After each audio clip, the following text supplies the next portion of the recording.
Minler ceyden. Kayık şalazı git pesota. Ha günah bu. Ya da baş. لا بخير شو Ya. Nasıl hoş bir kayık şalazı. Yani bir hoş bir tedavi ya.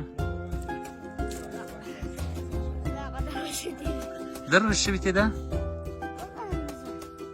وتسوى عيب خواد تدا عصبونيا تيا وزور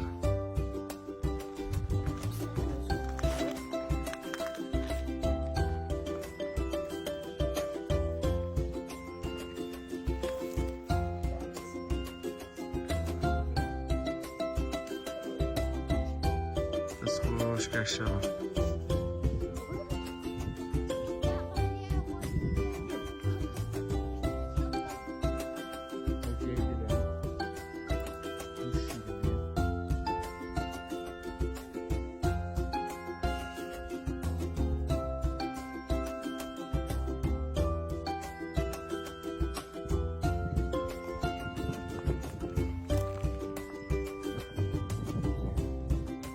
سأجد المساء